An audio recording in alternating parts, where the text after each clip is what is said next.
Hi, I'm Tanya. Welcome to Faithful Flow. This is my boy Wyatt. This is going to be a quick crow pose tutorial. So you will find a block helpful for this class. We're going to try crow perch from a block, which is a great option because it just gives you a little bit of lift to help you get into it for the first couple of times. So before we get there, I want to talk briefly about crow pose. So a lot of times when we're thinking about arm balancing, we think that it's got to be all just this upper arm strength, and we really have to just like muscle ourselves into the pose. And there's absolutely some arm strength involved, but it really has more to do about the distribution of your weight and your balance than it does with just sheer muscling it out. So for your own body, you need to just kind of identify where you carry most of your weight. So that could be in your chest or your shoulders. It could be in your belly. It could be in your hips. And that's the area that you've got to get up and over the wrist, because ideally you'd like kind of the heaviest part of your body stacked in line right over the elbows and then the wrist. And we talk about the wrist, but I want to make sure that you're not dumping down into the wrist. The weight actually needs to be slightly past it. So think more towards the knuckles a little bit than the wrist. I'm just going to mention briefly, I have these wrist guards on. They do not help at all. They actually kind of get in the way, but I have some underdeveloped carpal bones. So I just have to use these anytime that I'm doing any arm balancing to give me a little bit of extra support. They're not necessary by any means. So think about stacking that heaviest part of your body up and over the wrist to help you with your balance. And then it's a lot of core activation. So the core is where the stability comes from for the pose. So think about drawing both the front body and the back body core in towards the center line. There's going to be a bit of rounding in the spine, kind of like you would in a cat pose. And that's what's going to help you to get into this tight little ball. And then it's hip flexor strength. So the hip flexors are what help you to draw your legs in close to the chest and to keep them there. So I have a crow pose flow that you can go through, that will go through some kind of drills and skills to help you activate all of those different things.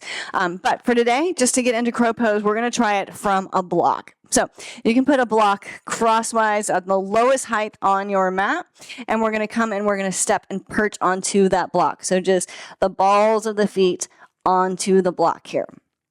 All right, from here, hands are going to come down to the ground. They're going to be about shoulder width apart. They can be a little wider if that's more comfortable. And then I want you to take a peek at your hands here. So you want your fingers spread, but you don't want them overly so. They should just be spread enough to where you can really grip the mat and you've got like a wide stance. But when we overly spread our fingers, like if you were trying to trace your hand and draw a turkey, like if you were a child, if you remember doing those. When you spread your fingertips that wide, you can actually lose some of the strength in it. So I want you to bring them in just a bit. So you've got this wide stance, but the hand should still feel nice and comfortable. No straining in the hands there. All right, from there, you're going to lift your hips. You're going to send your knees wide towards the outside of the arms, and then you're going to use those inner thighs to squeeze them towards each other.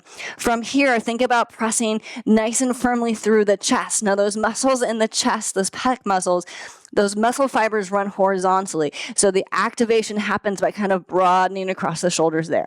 From there, shift forward. Gaze stays forward in front of the hands. You don't want to look at your feet, because if you do that, you're setting yourself up for a somersault. So gazing forward, pressing into the hands, rounding the spine, engage the core. Think about lifting one foot and then maybe the other. And then maybe you can try for both, lifting them off the block and then setting them back down. Okay, so that is kind of an old school approach to crow pose with the legs outside of the arms. That's generally a little easier for beginners to learn. The other variation that you probably see a little more often on Instagram, just because I don't know, some people think it looks better. I'm not really sure. But this newer variation is the knees on the back of the arms, so towards the armpits rather than the outside. And this can be a little bit harder to do because when the legs are on the outside, you've got your arms to press into, and then you can press your arms back into the legs, and that gives you just some more connection with the body, and which is great for when you're learning. When the knees are on the back of the arms like this, there's not as much to press because you're going to pop off of it. So you've really just got to think about using your core to keep the legs there. So if you want to practice, you're welcome to. So think about knees all the way up to the armpits, like you might end up with deodorant on your knees here. Lift your hips, lift your butt, shift your weight forward, getting that kind of heaviest part of your body over the arms. Bend the elbows like chaturanga arms. Go ahead and press into the hand. Activate those pec muscles, use your core, and then think about lifting one foot, and then maybe the other, and then maybe both of them up off this block. Breathing here. And then when you're ready, breathing them back down, feet to the block, and come out of it. All right, now you may notice the first couple of times that you're attempting to do crow pose that you end up with some bruising on the back of your arms. I certainly did.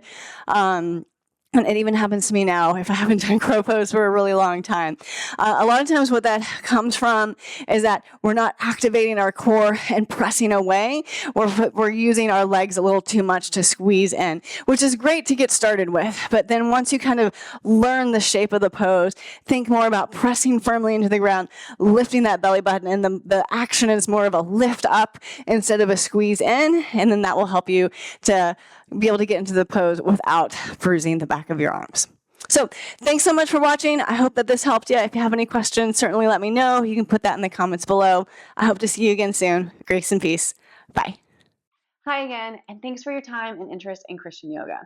I hope that you found this video uplifting and encouraging, and that it's helping you to strengthen your walk with the Lord. If you're enjoying these classes, please like or comment on the video, and remember to subscribe. Those simple steps can help to spread the word about Christian yoga. If you have any sort of class, topic, or pose tutorial that you'd like to see, I'd love to create something specifically for you. You can mention those in the comments below, or you can reach me directly at my website at faithfulflow.com. Thanks so much for being here. Grace and peace. Bye.